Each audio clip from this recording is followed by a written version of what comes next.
ፕሬዝዳንት ታዬ አስቀስላሴ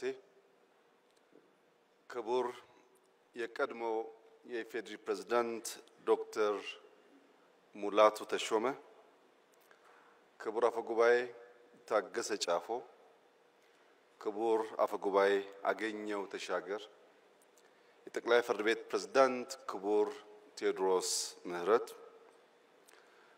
ክቡር ምክትል ጠቅላይ ሚኒስትር ተመስገን ጥሩነህ ክቡር አቶ አደን ፋራህ የፓርቲያችን ምክትል ፕሬዝዳንት ክቡር ፊልድ ማርሻል ብርሃኑ ጁላ እና የጦር መኮንኖች የተከበራችሁ የሁሉም ክልል ርዕሳነ መስተዳድሮች ሚኒስትሮች የሃይማኖት አባቶች በዚህ ስፍራ የተገኛችሁ ተጋባዦች በሙሉ ከሁሉ አስቀድሜ 2017 በብዙ ድል በብዙ መከናወን በብዙ ስኬት ላሸጋገረን በጠራ ሐሳቤ ላይ መጪውን ጊዜ በተስፋ እንድንጓዝ ለረዳን ፈጣሪያችን ምስጋና እንዳቀርብ ይፈቀድልኝ።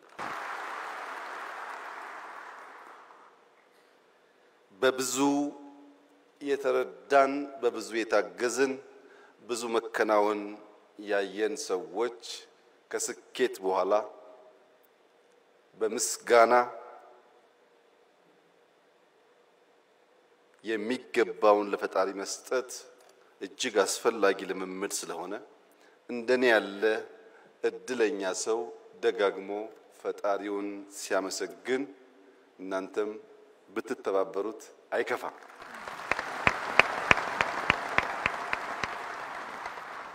የዛሬውን የመደመር መንግስት የመጽሐፍ ምርቃት አስመልክቶ በተውኔት እጅግ አስደማሚ በሆነ መንገድ መጽሐፍቶቹን የዳሰሱ ወጣቶች ሙያተኞች ምስጋና ይገባቸዋል። እጅግ አድርጌ አመሰግናለሁ።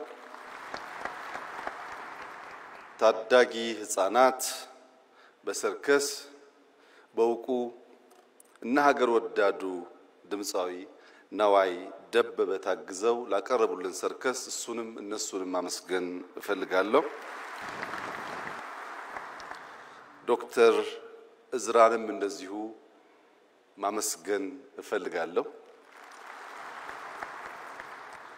ዶክተር ፍጹም፣ ዶክተር ዮሴፍ፣ አቶ ጌታቸው፣ አቶ ዘሪሁን እንዲሁም ዶክተር ዳኛቸው እጅግ አስደማሚ በሆነ መንገድ ስለመጽሐፉ ያላቸውን ምልከታ በግልጽ ቋንቋ እና እጅግ አስተማሪ በሆነ መንገድ ማቅረብ ስለቻሉ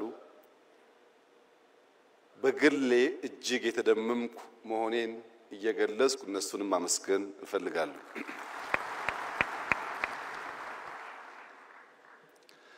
የመደመር መንግስት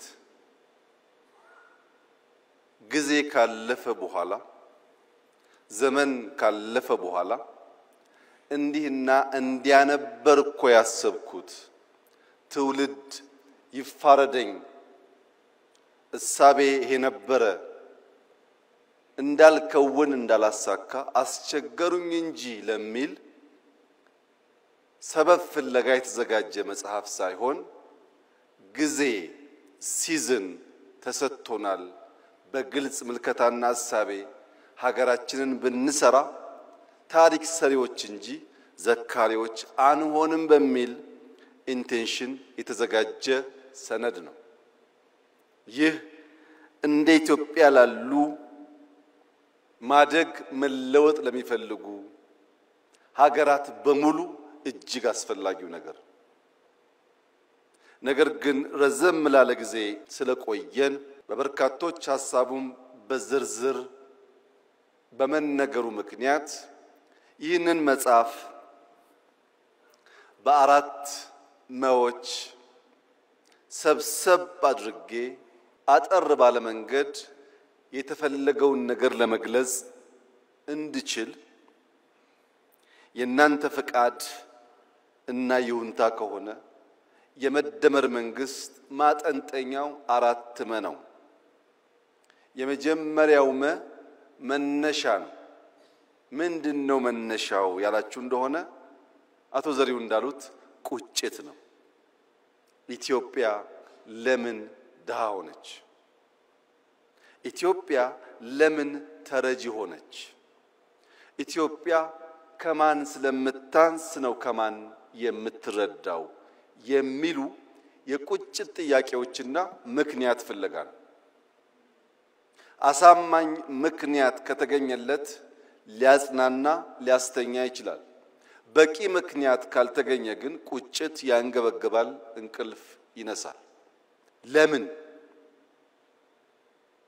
ኢትዮጵያ ለምን ደህየች ሲባል በዓለም ላይ ብቸኛው ድሃ ሀገር ኢትዮጵያ ስለሆነች አይደለም። ብዙ ድሃ ሀገር ናችሁ ተብለው የተቀበሉ ሀገሮች አሉ።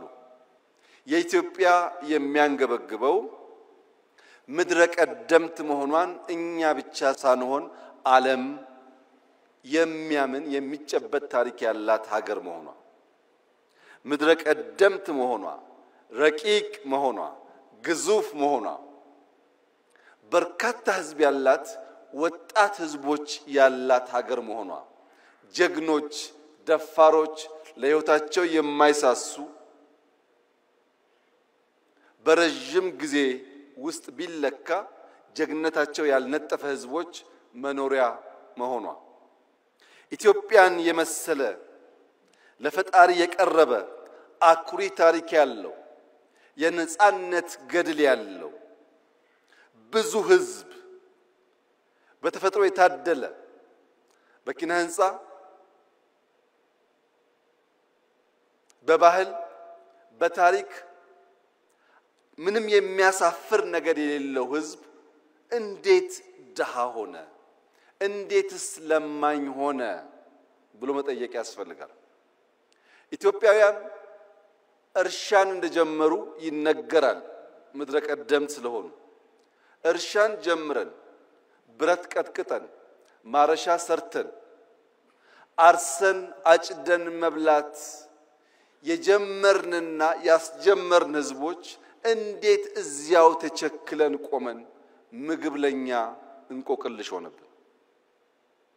ኢትዮጵያውያን በሸማ ልብስ ባህላዊ በሆነ መንገድ ልብሳቸውን በመስራት በታሪክ ብቻ ሳይሆን ዛሬም ሁላችሁም እንደምታውቁት በሽመና የሚታወቅ ባህል ያለው ሀገር ነው ኢትዮጵያ።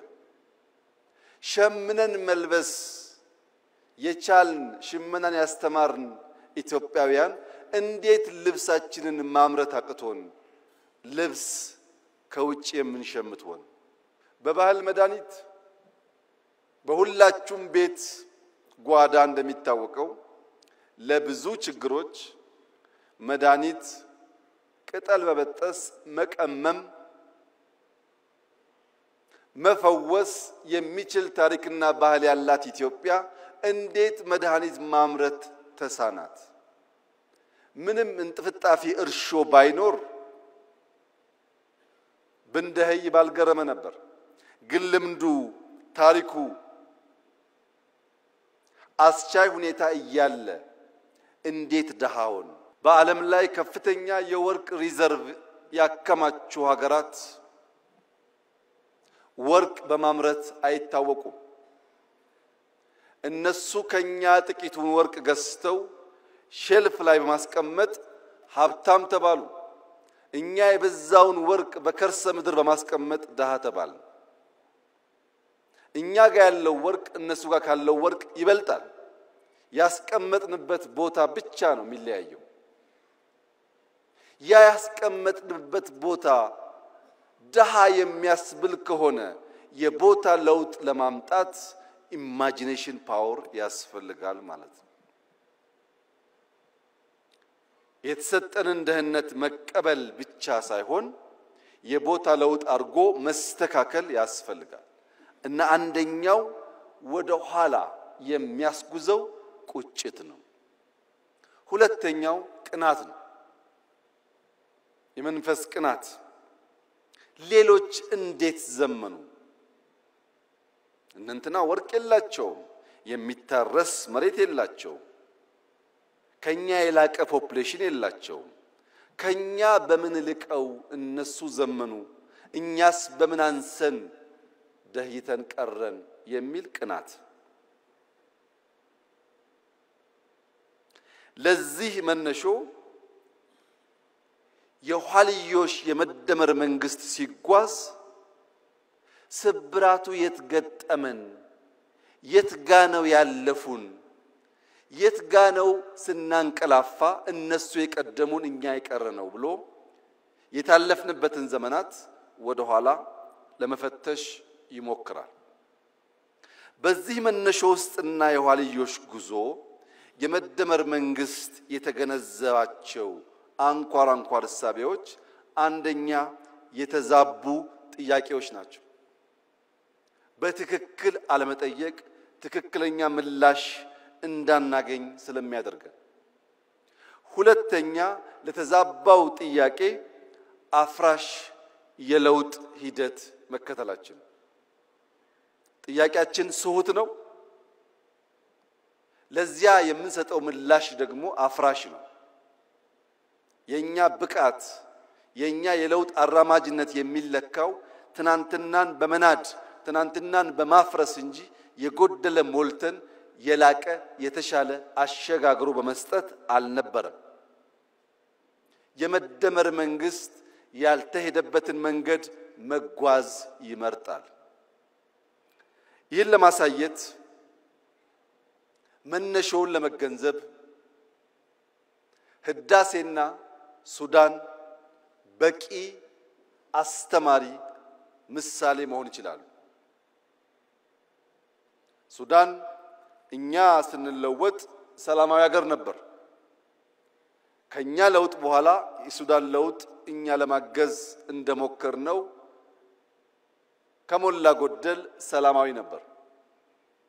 ነገር ግን የተዛባ ጥያቄ ሲነሳና ምላሹ ማፍረስ ሲሆን ዛሬ ሱዳን ቀድሞ በልጆቿ የገነባችውን የካርቱም ኢንተርናሽናል ኤርፖርት እንዳልነበር አድርጋዋለች። 10 ሚሊዮን ገደማ የሚጠጋ ህዝብ የሚኖርበት የካርቱም ከተማ ያን ህዝብ መሸከም የማይችል ከተማ ሆኗል። ለምን? የተከተሉት የመረጡት መንገድ አፍራሽነት። እኛ ደግሞ እጅግ የገዘፈ በገንዘብም በሐሳብም በአሰራርም የሚገስፈውን ህዳሴ ከነስብራቱ ነበር የተቀበልነው። በነገራችን ላይ ሰሞኑን ህዳሴን በሚመለከት ማን ሰራው፣ እንዴት ሰራው፣ የማን ድርሻ ስንት ፐርሰንት ይሆናል የሚል ጉዳይ በእጅጉ አከራካሪ ሆኖ ቆይቷል። ለምን? ስለጨረስ ነው።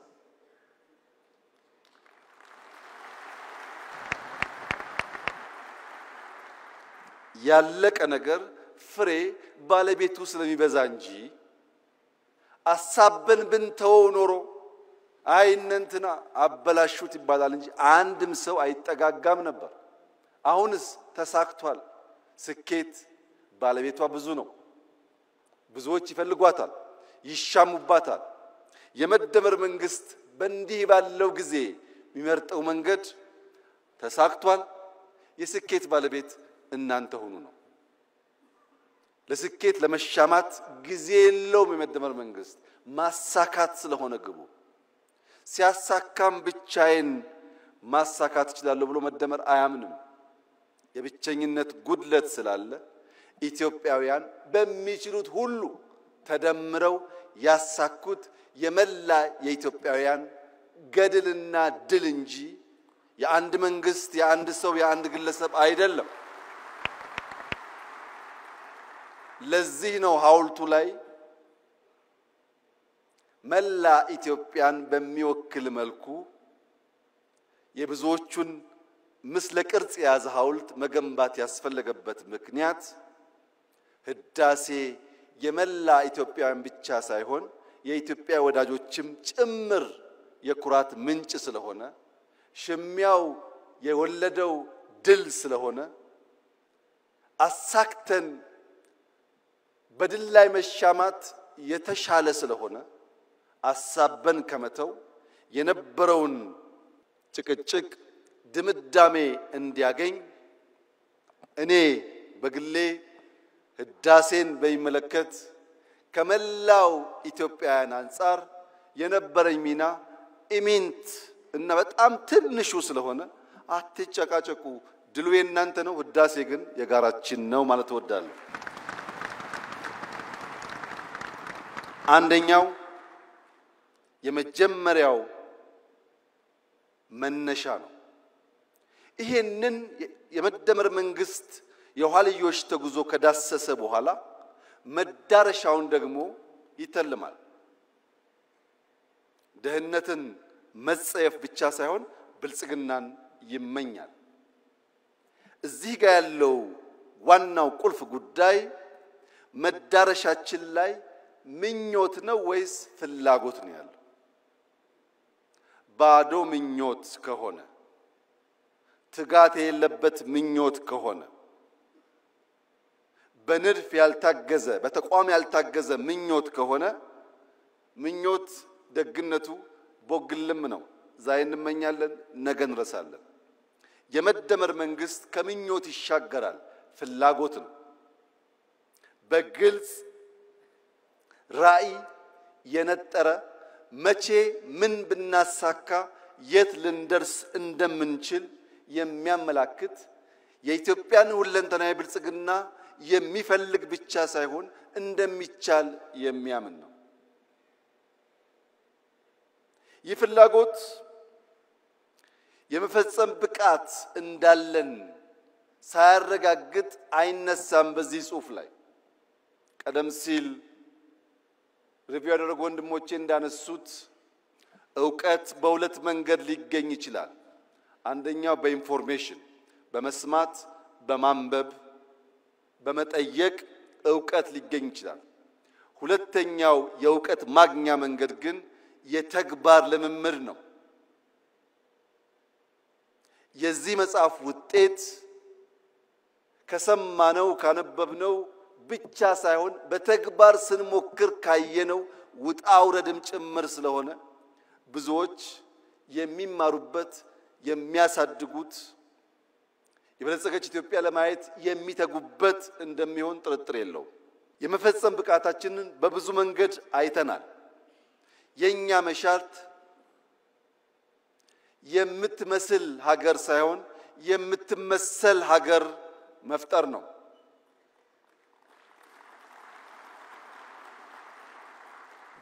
ለመምሰል ሞክረናል ብዙ ጊዜ አልተሳካም አሁን በእኛ መልክ በእኛ ሐሳቤ በእኛ ባህል ልክ ተቀርጾ በምሳሌነት የሚወሰድ ሀገር መገንባት እንፈልጋለን ይህ ደግሞ ይቻላል ብሎ የመደመር መንግስት በጽኑ ያምናል ለምሳሌ አረንጓዴ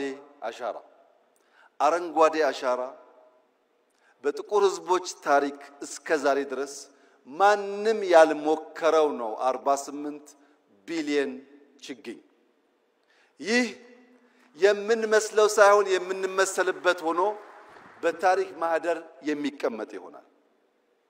እያንዳንዱ የጥቁር ዘር እንደሚችል እንደሚያስብ እንደሚቀናጅ ተሰናስሎም ትልቁን ነገር ማሳካት እንደሚችል አንድ ማሳያ ተደርጎ ሊወሰድ ይችላል።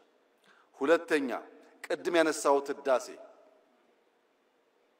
በትውልዶች መካከል ሳይቆም በገንዘብ እጥረት ሳይቆም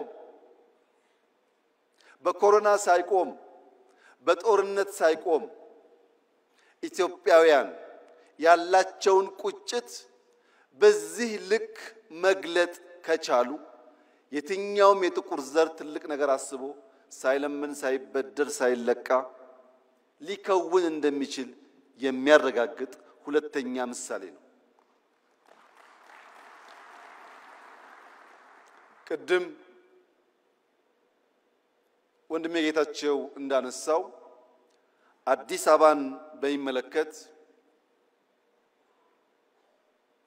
እየመጣ ያለው ለውጥ ምንም ጥርጣሬ አይግባችሁ በጥቂት ዓመታት ውስጥ በድፍን አፍሪካ ምሳሌ ተደርጎ ይወሰዳል። ምክንያቱም በራስ አቅም በራስ ገንዘብ ባጠረ ጊዜ ከመቆሸሽ ከጨለማ ልምምድ የወጣን ከተማ ለዜጎች ምቹ አድርጎ መስራት እንደሚቻል በተግባር ያሳየንበት አንዱ ስራ ስለሆነ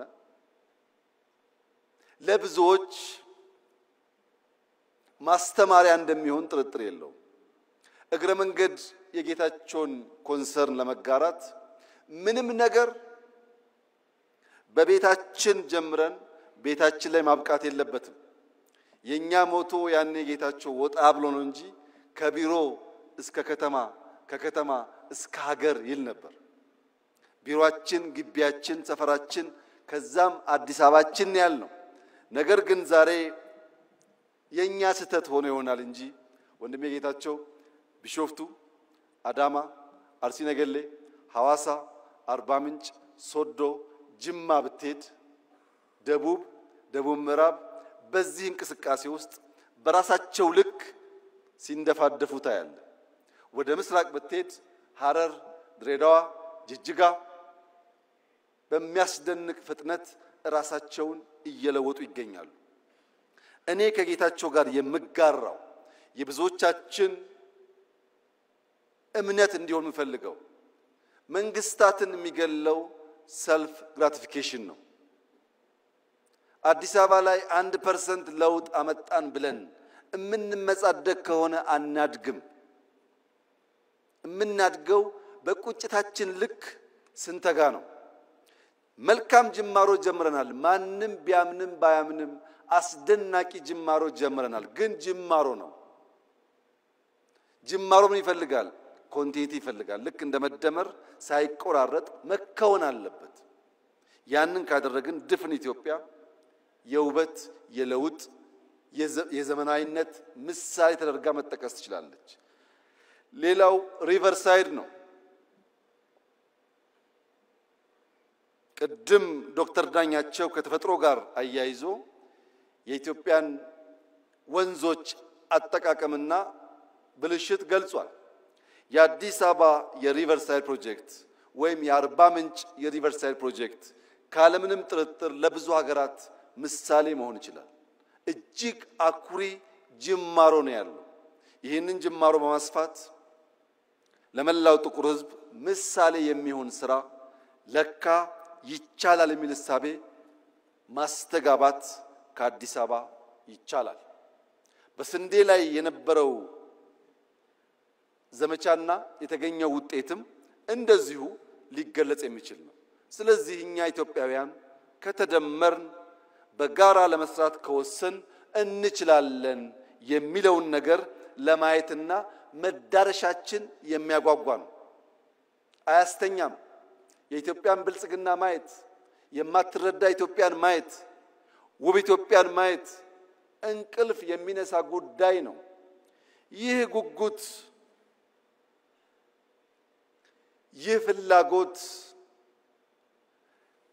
በታሪክ ካየነው ስብራት ወደ ምንፈልገው ራዕይ ለመድረስ እንዲሁ በዝላይ ብቻ ሳይሆን መንገዱን በትክክል መቀየስ ይፈልጋል። ሶስተኛው መንገዱ ነው። እንዴት ብንጓዝ ነው ያን የሚያጓጓ ራዕይ ልናሳካ የምንችለው? አንደኛ ከውስጥ ወደ ውጭ በማየት ነው። የኢትዮጵያ ክርስትና የኢትዮጵያ እስልምና ለዓለም የሚያስተምረው ትርፍ ዕውቀት ያለው እንጂ ከዓለም የሚናፍቅ ሊሆን አይችልም። ምክንያቱም ክርስትና ተጀምሮ በ30 ዓመቱ ገደማ ነው ኢትዮጵያ የገባው። እስልምና ተጀምሮ በተጀመረበት አገር ሳይስፋፋ ነው ኢትዮጵያ የገባው። 1000 ዓመት የደለበ ዕውቀት ያላት ኢትዮጵያ ለማስተማር እንጂ ከሌሎች ለመማር የምትጓጓ መሆን የለባትም። ከውስጥ ወደ ውጭ ማየት አለብን። ከውጭስ መማር አለብን። ያለፉን የቀደሙን የሰለጠኑ የፈጠሩ ሀገራት አሉ። መማር አለብን። መቅዳት የለብንም። መማር ነው ያለብን። ከነሱ ስንማር የኛን መርምረን አሰናስለን ግልጥ ያለ ሐሳብ መያዝ ስንችል የአቅምና የአቋም ድማሮን ስንፈጥር ኢትዮጵያ ውስጥ የአቅምና የአቋም ድማሮ ከፈጠርን ተአምር መስራት እንችላለን። የአቅምና የአቋም ድማሮ ግን መፍጠር አስቸጋሪ ሆኖ ለሚታየን ዜጎች የዛሬው መድረክ በቂ አስተማሪ ይመስለኛል።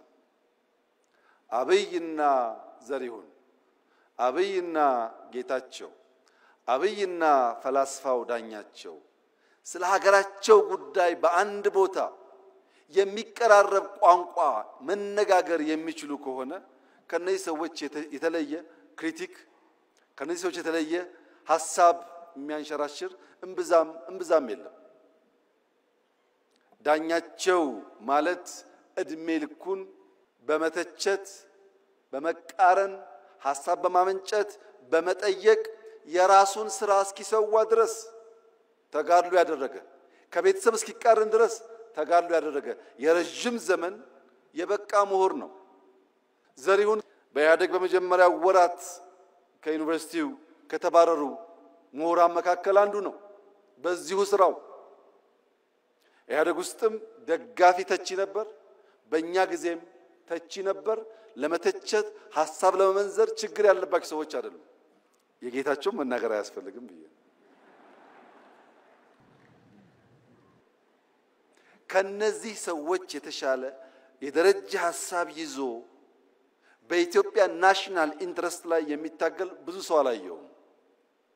ለሁላችንም ኢትዮጵያ ትበቃለች። ምን ደመረው በአንድ ጭንቅላት ለማሰብ አይደለም፣ ስለ አንድ ሀገር ለማሰብ ነው። የምንደመረው በአንድ አዳራሽ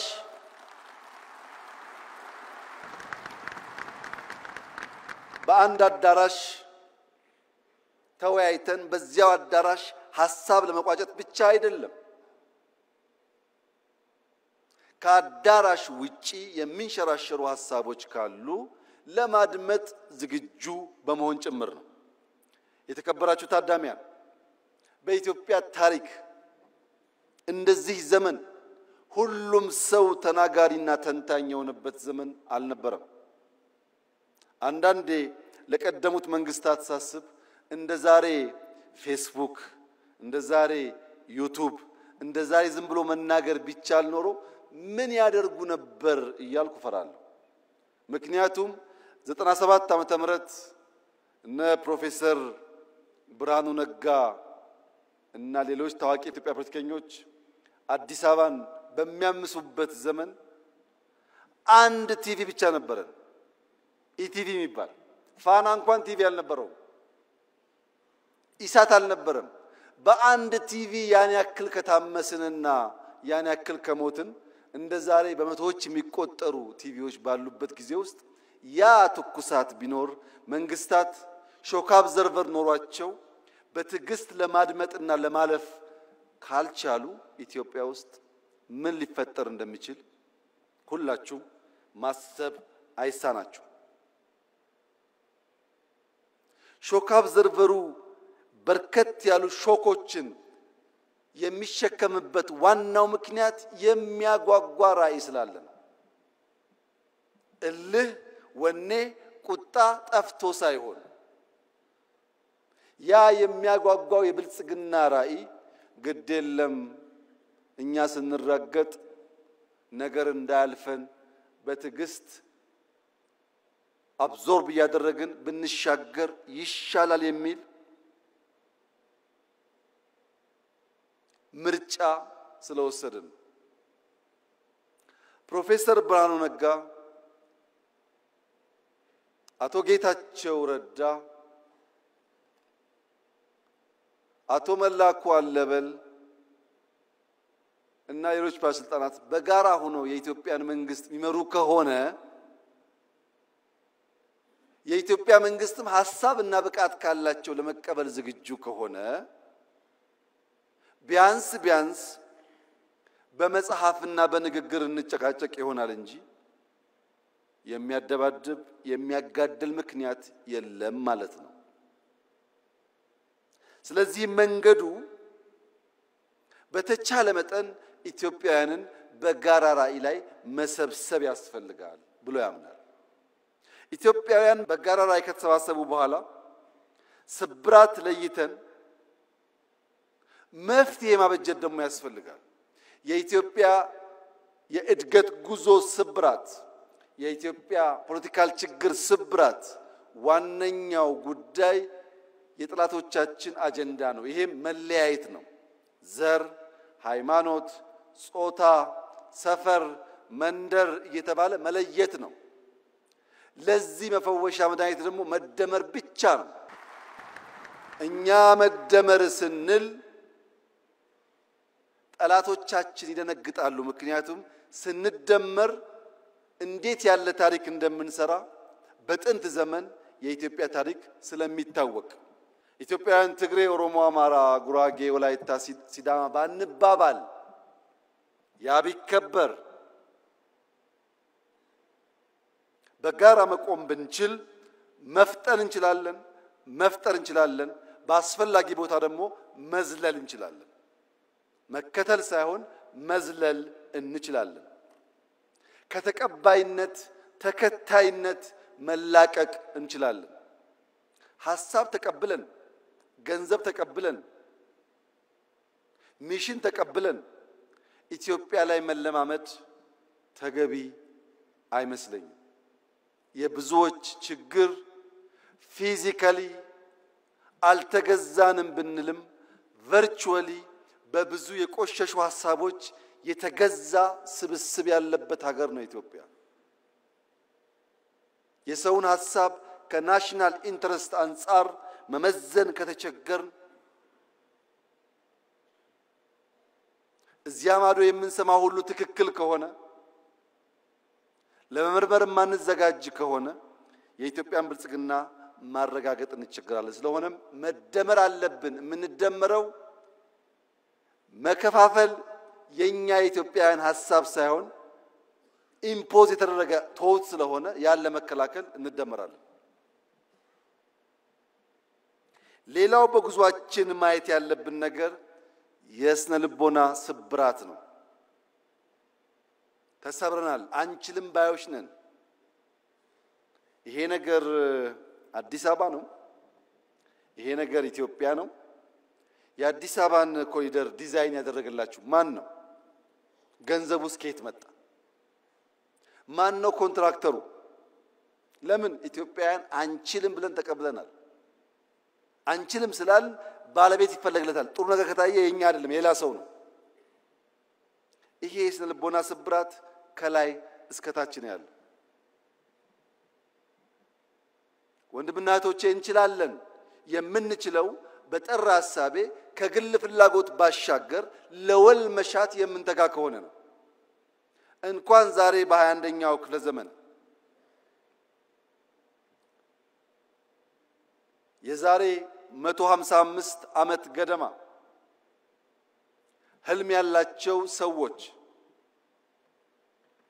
በምዕራብና በምስራቅ መካከል ያለን ጋሬጣ ያለን ተራራ ያለን መሰናክል አፍርሰው ድልድይ ለማድረግ ወሰኑ።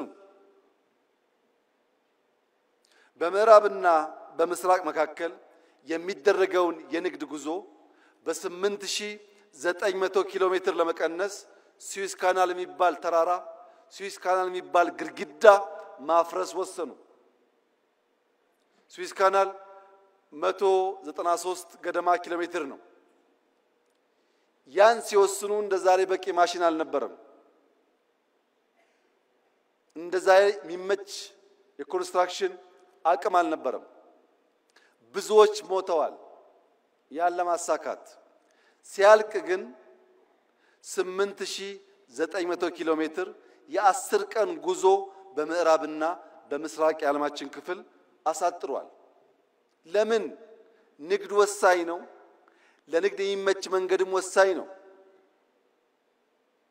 በኢትዮጵያና በህንድ መካከል ድልድይ እንጂ ዳገት አልነበረም በታሪካችን። ለዚህም ባህላችን በርካታ ነገሮቻችን ይተሳሰራሉ። ዛሬ የኛ የሆነውን ቀይ ባህር መልሶ ለመጠየቅ የሚሰጋ የሚጠራጠር ትውልድ መፈጠሩ የስነ ልቦና ስብራት አካል ነው። አንችልም ብሎ ነው የሚያስበው። እኔ ላረጋግጥላችሁ ወዳለሁ፣ ኢትዮጵያ ትችላለች። የዛሬ 155 ዓመት ስዊስ ካናል በጀግኖች ልጆቻቸው መስዋዕትነት ያሳኩ ሰዎች ዛሬ እፎይ ብለው በአመት በትንሹ 10 ቢሊዮን ዶላር ላፍ ያደርጋሉ። ስዊስ ካናል ሲሰራ እዚህ ኢትዮጵያ ውስጥ ወይም ደቡብ አፍሪካ ወይም ናይጄሪያ የሞቱ ሰዎች ነበሩ። ሰው ይወለዳል ይሞታል፣ ግን ታሪክ የላቸው። ስዊስ ካናል ሲሰራ እየሰሩ በሐሩር ምክንያት፣ በምግብ እጥረት ምክንያት፣ በመድኃኒት እጥረት ምክንያት የሞቱ ሰዎች ግን ዛሬም ታሪካቸው ሕያው ነው። ከእና ከናንተ መካከል የማይሞት ኢተርናል ላይፍ የሚጎናጸፍ አንድ ሰው የለም። እኔም እናንተም ሟቾች ነን። የማይሞት ታሪክ ሰርቶ የሞተ ሰው ለዘላለም ስሙ በትውልድ መካከል የሚተላለፍ ስለሚሆን ኢትዮጵያን የሚያክል ሀገር ኢንካፕሱሌትድ ሆና ለልጆቻችን መሸጋገር አለበት ብሎ ማመን ተገቢ ሐሳብ አይደለም። ተገቢ ሐሳብ አይደለም። ይሄን ለማሳካት ውጊያ፣ ግጭት ያስፈልጋል ብለን አናምንም። ለዚህም ነው ለ5 ዓመታት ስንለማመጥ የነበረው። አሁንም በሰላም በዓለም ሕግ መሰረት ኢትዮጵያን ከዘጋት በርና ድሃ ካስባላት መጠሪያዋ መገላገል አለባት ብለን ስለምናምን በየትኛው መድረክ ከኢትዮጵያ ጋር በሰላማዊ መንገድ ለመነጋገር የሚፈቅድ አካል ካለ እጃችን ከምን ጊዜውም በላይ የተዘረጋ ነው። ነገር ግን ኢትዮጵያ የጂኦግራፊ እስረኛ ሆኗ ለዘላለም ትኖራለች ብሎ የሚያስብ ኢትዮጵያዊ ካለ እርሱ የሞተ ነው። ሰላም ታስቀድማለች፣ ደህንነትን ትፋለማለች፣ መውጫ መግቢያ በሯን ታበጃለች። ይህ አይቀሬ ጉዳይ መሆኑን ተገንዝበው ወንድም እህቶቻችን በፈጠነ ጊዜ ለድርድር ራሳቸውን ዝግጁ እንዲያደርጉ ማድረግ ነው። ይሄ መንገድ የአቅምና የአቋም ድማሮ ስለሚያመጣ የአቅምና የአቋም ድማሮ ሲፈጠር ደግሞ የኔ ህልም ፓርላማው ለምስራቅ አፍሪካ ወንድሞቻችን ይሄን ያክል ቢሊዮን ይበቃል፣ ይሄን ያክል አይበቃም ብሎ በጀት ላይ መከራከር የሚጀምርበትን ጊዜ ማየት ፈልጋለሁ። ኢትዮጵያ ማገዝ አለባት። ልክ ሌሎች እኛን ለማገዝ ተከራክረው እንደሚወስኑት እኛም ወንድሞቻችንን ለማገዝ በግልጽ ህግና ስርዓት ተከትለን ተወያይተን ገንዘብ አሎኬት አድርገን ወንድሞቻችን የምናግዝ መሆን አለብን። ያ እንዲሆን ደግሞ አራተኛው ማ ያስፈልጋል። መንግስት ማለት በዓለም ላይ ከተፈጠሩ ነገሮች ሁሉ የሚበልጠው ትልቁ ፈጠራ ማለት ነው። ኒውክሌር ሳይንስ አይደለም፣ ስፔስ ሳይንስ አይደለም፣ አርቲፊሻል ኢንተለጀንስ አይደለም። ትልቁ ፈጠራ መንግስትን መፍጠር ነው።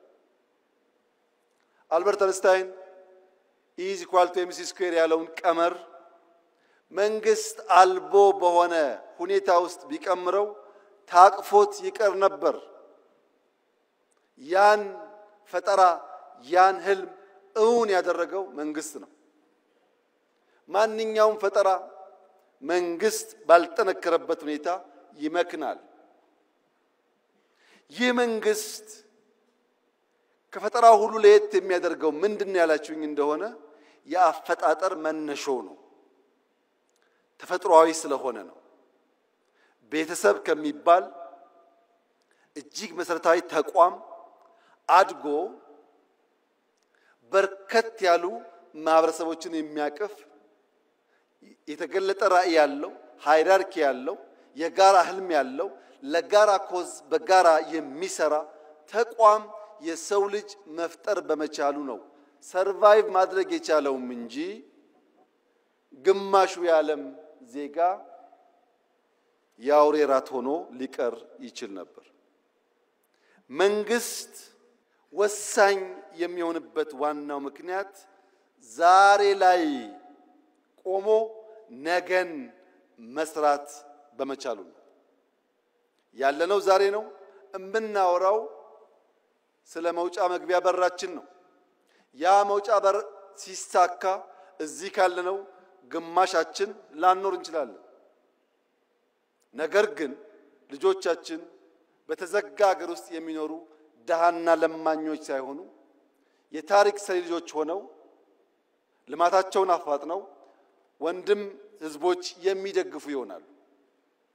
ነገን ዛሬ ላይ ማየት መስራት ለሚለው ቀለል ባለ መንገድ ለመገንዘብ ኢትዮጵያውያን የአፍሪካ እግር ኳስ ጨዋታ በመጣ ቁጥር ያዝናሉ፣ ይተክዛሉ፣ ይተቻሉ። ለምን? የኢትዮጵያ ብሔራዊ ቡድን በእንደዚያ ባለው መድረክ ልክ እንደ ሩጫው ስመጥር ስራ ሲሰራ ስለማያዩ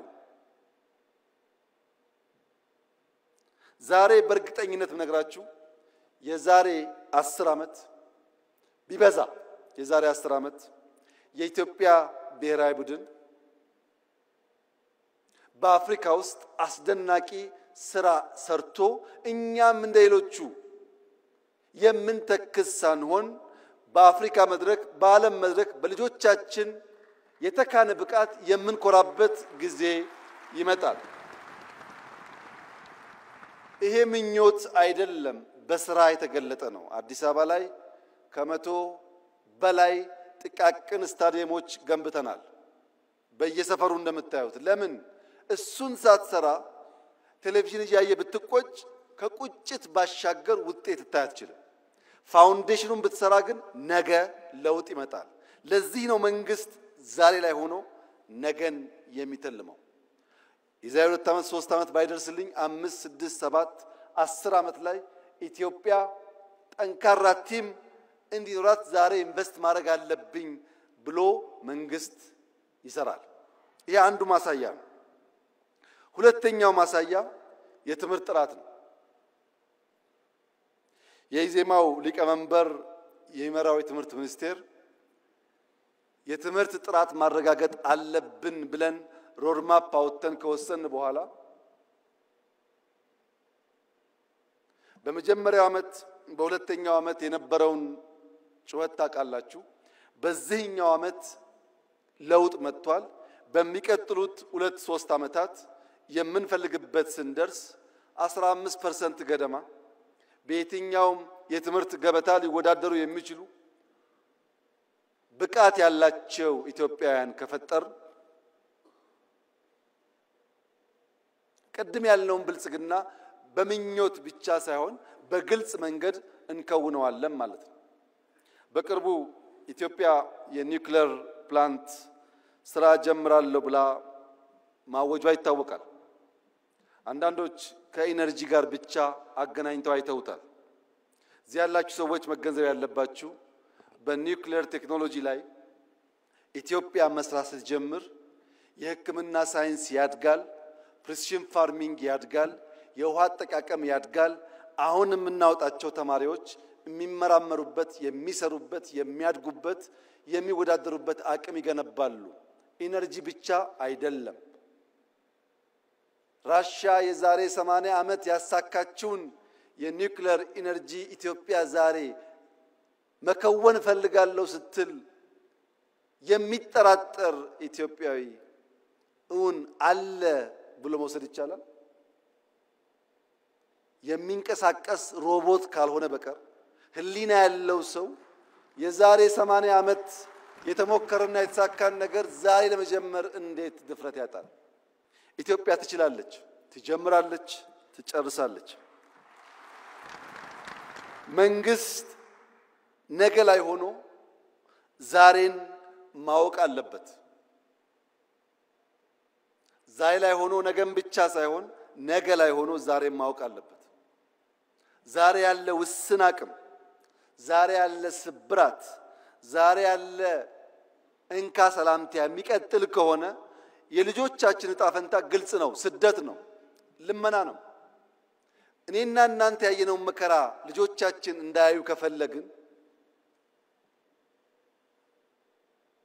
ዛሬ ላይ ሆነን ለነገ ስብራት መጠገን አለብን። አንደኛው ስብራት ትልቅ ሆነን ሳለን፣ ብቁ ሆነን ሳለን፣ ማከናወን የምንችል ሆነን ሳለን በስነ አእምሮ አንሰን መገኘታችን ነው። ይህ ስብራት መጠገን አለበት። ይህ ትውልድ መሰረት መጣል አለበት። የመደመር መንግስት ሲጠቀለል የሚያነሳው ዛሬ ላይ ሆኜ ነገን፣ ነገ ላይ ሆኜ ዛሬን በምልልስ በምናብ እየቃኘው እየተጋውና እየሰራው ለልጆቼ የተሻለ ዓለም መፍጠር እችላለሁ ብሎ ያምናል። ይሄንን በሚመለከት በዚህ ያላችሁ ሰዎች እንድትገነዘቡ እንፈልገው ይሄ መጽሐፍ ሙሉ አይደለም። የጻፈውም ሰው ሙሉ አይደለም። ሐሳብ ያላችሁ ሰዎች ያላችሁ እንደሆነ ይሄንን የሚቃረን ሐሳብ ጽፋችሁ ብታቀርቡልን ለማንበብ ብቻ ሳይሆን ለመማር ብቻ ሳይሆን የእናንተ ይቃል ለመመስከርም ጭምር ዝግጁ መሆናችንን ከወዲሁ ለመግለጽ እፈልጋለሁ። ምሁራን ተቹት፣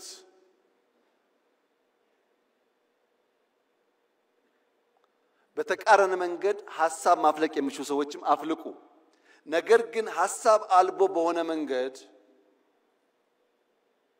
እንዴትና መቼ ተጻፈ ብላችሁ የምትቸገሩ ሰዎች ቢያንስ ያልነውን እንደምንፈጽም፣ የጀመርነውን እንደምንጨርስ፣ የምንናገረው እንደምንጽፍ፣ የምንጽፈው እንደምንኖር ኢትዮጵያውያን ስለሚገነዘቡ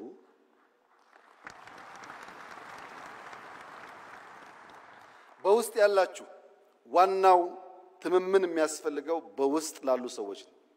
በውስጥ ያላችሁ ሰዎች ላለፉት 2 ዓመታት ምን አይነት መንግስት ነው የሚያስፈልገው የሚለውን በስልጣናዎቻችን ላይ ስንወያይበት ስንመክርበት የቆየነው ሐሳብ ስለሆነ ስታነቡት ግልጥ ብሎ የመደመር መንግስት ያ የመከርንበት የሰለጠንበት የተወያየንበት ጉዳይ ለእኔና ለእናንተ ብቻ ሳይሆን ውጭ ላለውም ዓለም የተዘጋጀ መሆኑ በደንብ ይገለጥላችኋል።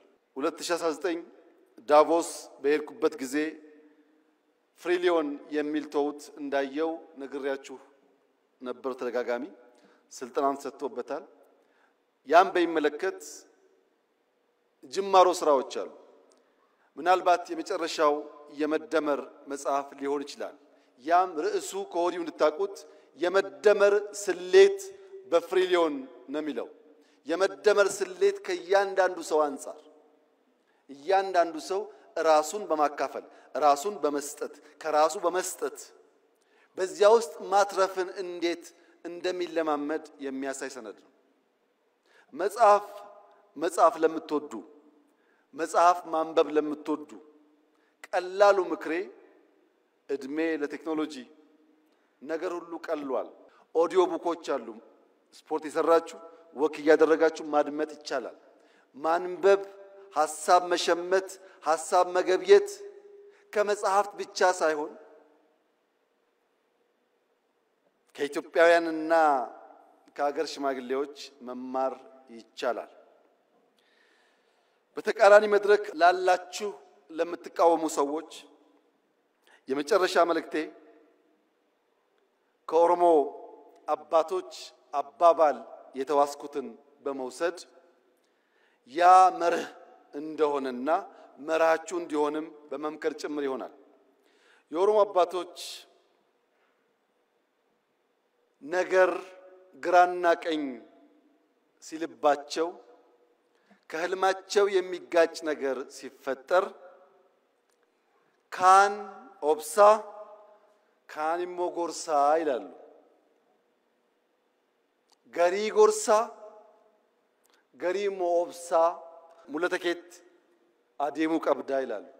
ከፊሉን እየታገስክ ከፊሉን እየመከርክ ወደ ራይ መጓዝ አለብህ ይላሉ።